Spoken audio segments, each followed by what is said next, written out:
Hey everybody, Mike Price here with EastIdahoNews.com, and I am in the beautiful Idaho Falls Fire Department kitchen. I'm here with Training Chief Perry. You might remember him from when we blew up a turkey last year. That was a lot of fun. But we got something else cooking up today. What are we going to do? Yeah, Mike, we're working on the stove this year, and we assume it would be safe because we're in the house, right? Yeah. But we're going to work with some grease today. Okay, so what happens when grease gets too hot? Well, when grease gets too high, you can really kind of sense that when it starts to smoke, and you really probably should shut down the cooking process at that point, but it certainly becomes flammable, highly flammable when it gets too hot. Right, and that's what we're worried about, is this grease catching on fire, because it's not just like a regular fire.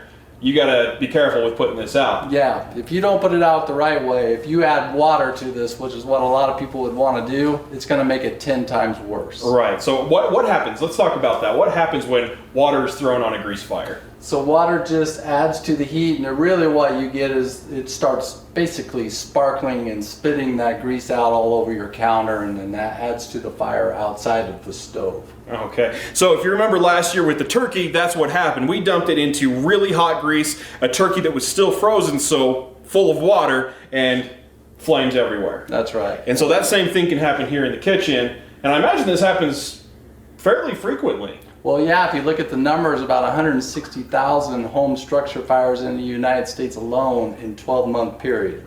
So it is the #1 cause of structure fires that we respond to are cooking fires.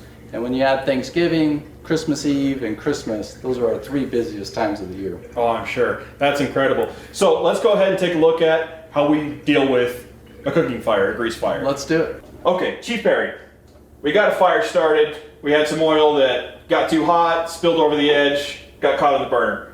How do we deal with this? This is really what's going to determine if this is going to be a major fire or a minor fire, right? First thing we want to do is shut off the heat source, right? Okay. The next thing, we should always cook with something nearby that would allow us to cover this flame and really take away the oxygen, and that's what we need to do. We want to work away, and we want to actually just cover the flame, and then that puts the fire out. Okay. We really don't want to move this until it's completely cool. We should just leave it there. Okay. Really, it would be okay if you move it off the hot burner and move it to a cooler one, but don't try to take it outside at this point. Okay, And just really the leave big it. message, yeah, is when that is actually a flame, a lot of people want to immediately grab it and start running for the outdoors. And then you end up burning yourself, dropping it all over the floor, and then you have a grease fire in your kitchen. Oh no, That's bad. and that would be bad. So what can you do if you don't have a lid or something that can cover up a pan? So what they say is actually salt is a good absorber of heat, Okay. and baking soda. Now that becomes a challenge because baking powder actually works the opposite. So it can actually contribute to that Okay. fire process. So you don't want to mix those two up. So you don't want to mix those two up, but they say baking soda is fine, salt is a good absorber as well if you didn't have a lid. How about if you've got a fire extinguisher nearby? So yeah, that's the last resort, is a Class B dry chemical fire extinguisher. And everybody should have one in their kitchen anyways, right?